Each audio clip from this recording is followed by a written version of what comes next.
Mes amours et mes amoureux du droit, bonjour. Déjà, bonne fin de semaine à tous. Nous pensons que votre semaine a été fructueuse. Vos objectifs de la semaine ont tous été atteints. Sinon, il faudrait poster d'efforts la semaine prochaine pour avoir d'amples résultats. Bienvenue déjà sur notre page. Cette page, comme vous le connaissez déjà, a été mise sur pied pour que tous ensemble, on puisse analyser les sujets sur le plan juridique.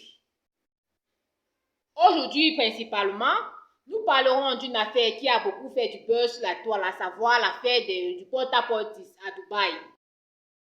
D'après ce buzz et les réseaux sociaux, voire les médias, il ressort que porte-à-porte signifie tout simplement les femmes toilettes.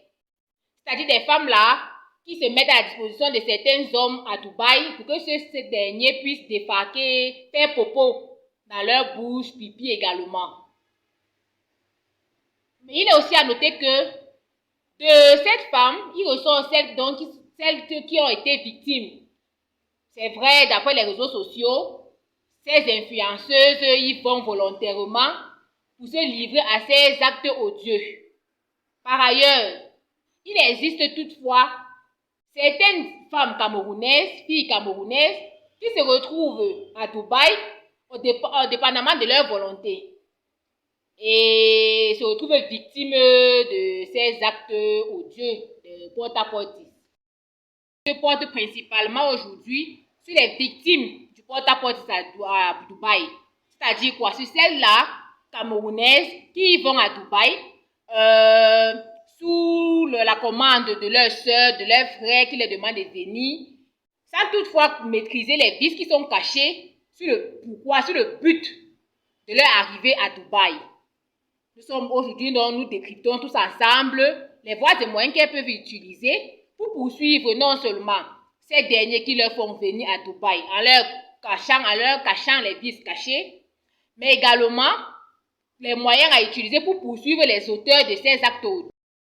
Chers amours, mes chères dames, mes chères sœurs, victimes de porte-à-porte à Dubaï, notez dès à présent que vous pouvez poursuivre non seulement les auteurs de l'infraction, mais également les dames et les messieurs qui vous ont facilité l'accès à Dubaï, sachant bien ultérieurement le pourquoi ils vous font parvenir à Dubaï. Comment donc, quels sont les moyens à utiliser, comment procéder? Étant de nationalité camerounaise, la loi prévoit que le pays, c'est-à-dire l'État responsable, l'État compétent pour connaître de ces infractions, est l'État de commission des faits sur le plan répressif. Parce que pour réparer le tort que cet État a subi, pour réparer le préjudice dans cet État, en principe, c'est l'État du lieu de commission des faits, c'est-à-dire Dubaï. Comme les faits sont produits à Dubaï, c'est à Dubaï qu'on a... Comme nous le disons tantôt, en principe, le tribunal compétent, c'est le tribunal du lieu de commission des faits, c'est-à-dire à Dubaï, sur le plan répressif, pour ainsi réparer le tort commis dans cet État. Toutefois, le Cameroun peut être compétent tout simplement parce que les victimes sont de nationalité camerounaise, elles se trouvent au Cameroun. Et également, les dames dont elles poursuivent, c'est qui les facilitent l'accès à Dubaï sans toutefois leur faire savoir le motif de leur voyage, sont de nationalité camerounaise et camerounaise. Mais la condition préalable est qu'il faudrait que l'infraction soit reconnue tant à Dubaï qu'au Cameroun. Le Cameroun étant également compétent dans l'hypothèse où les victimes sont de nationalité camerounaise, les suspects sont de nationalité camerounaise, et dans l'hypothèse où ces derniers sont arrêtés au Cameroun. Sinon, dans le plan général, le tribunal compétent, c'est le tribunal de commission de l'infraction, tant sur le plan répressif pour réparer le tort ayant commis dans cet État, sur le plan procédural pour faciliter l'enquête et obtenir facilement les preuves, sur le plan international pour réparer le tort commis dans la souveraineté de cet État. Mais notons tous que le Cameroun est également compétent.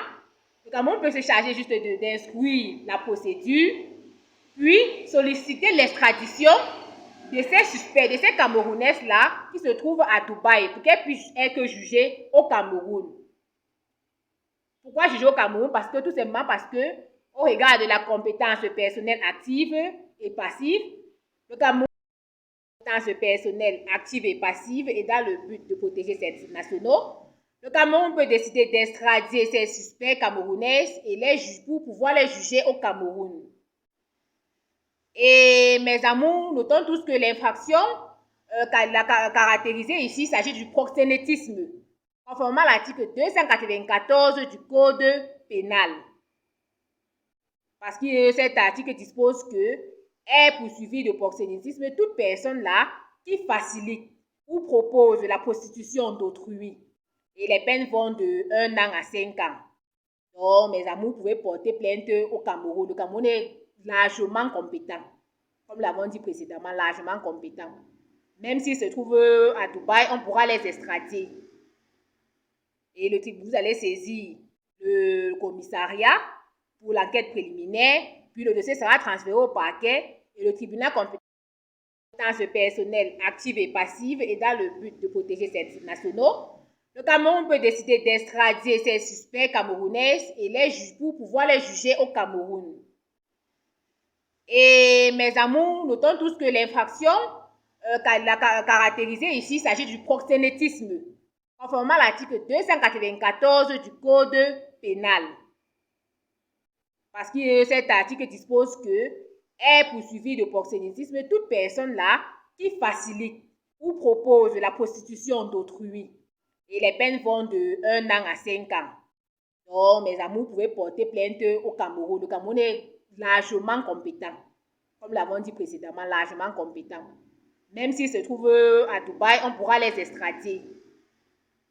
Et vous allez saisir le commissariat pour l'enquête préliminaire, puis le dossier sera transféré au parquet et le tribunal compétent. Le tribunal compétent donc, pour cette affaire n'est rien d'autre que le tribunal de première instance. Pourquoi le tribunal de première instance? Tout simplement parce qu'il s'agit d'un délit. Le proxénétisme est un délit. Et le tribunal de première instance est un tribunal compétent en matière de délit.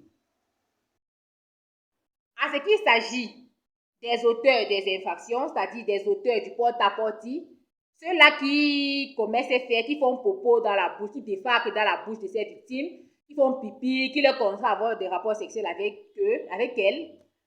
Mes chers amours, notez tous que vous pouvez les poursuivre au Cameroun parce que ces infractions sont reconnues tant au Cameroun qu'à Dubaï, comme la loi le prévoit.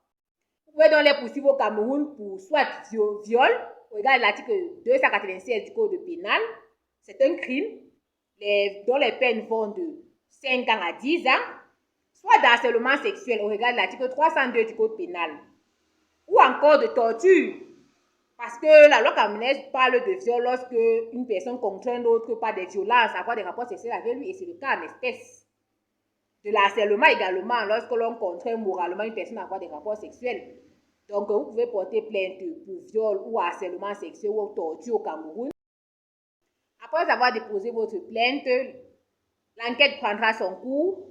Après avoir qualifié les faits, réuni les faits, le tribunal sera compétent, c'est-à-dire le TJ lorsqu'il s'agit du viol.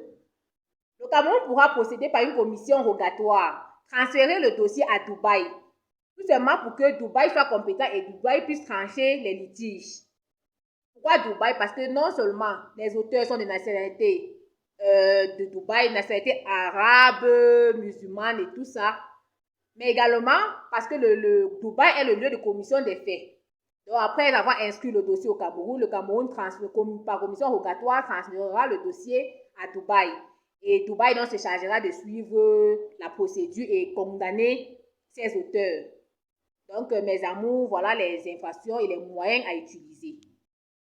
En résumé, mes amours, notons tous que d'entrée de jeu, pour que l'infraction soit reconnue au Cameroun, il faudrait que la condition principale, sine qua non, est qu'il faut que l'infraction soit connue tant à Dubaï qu'au Cameroun. Et dans le cas d'espèce, le proxénétisme qu'on peut caractériser comme infraction concernant ces personnes-là qui ont facilité l'accès à Dubaï, comme le viol ou encore l'harcèlement sexuel ou encore la torture qu'on peut qualifier comme infraction pour ces auteurs, doit être reconnu tant au Cameroun qu'à Dubaï.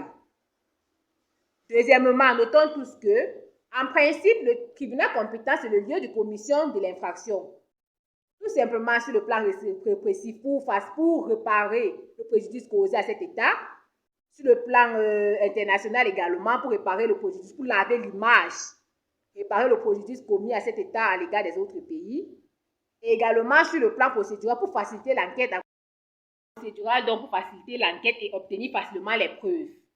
Toutefois, le tribunal compétent peut également être le lieu d'arrestation des suspects et aussi le lieu de situation de la victime. Étant donné qu'elle est de nationalité camerounaise, elle se trouve au Cameroun, le Cameroun est bel et bien compétent. Le Cameroun pourra instruire la procédure, solliciter l'extradition de cette suspecte, c'est-à-dire de ces femmes qui ont facilité l'accès à ces victimes pour arriver à Dubaï, pour qu'elles puissent être jugées au Cameroun, au regard de la compétence personnelle active et passive qui prévoit que les Camerounais aiment protéger leurs nationaux, puissent être jugés selon la loi camerounaise. Donc, sur ce plan, concernant ces messieurs et dames qui facilitent l'accès, on peut en quelque sorte dire les démarcheurs, les façons qui les incombent, il s'agit du proxénétisme, regardez l'article 294 du Code pénal. De proxénétisme, le tribunal compétent n'est rien d'autre que le tribunal de première instance. Pourquoi le tribunal de première instance? Tout simplement parce que ce tribunal est un tribunal compétent en matière de délit. Et le proxénétisme est bel et bien d'autre qu'un délit. Car la loi le définit comme étant le fait de faciliter la prostitution d'autrui. Concernant donc les auteurs de ces infractions du porte-à-porte, ils peuvent être poursuivis, les victimes pourront les poursuivre donc pour viol. Pourquoi le viol? Parce que tout simplement, la loi définit le viol comme étant le fait de contraindre par des violences une personne, même pubère, à avoir des relations avec lui, des relations sexuelles précisément avec lui, ou encore pour harcèlement.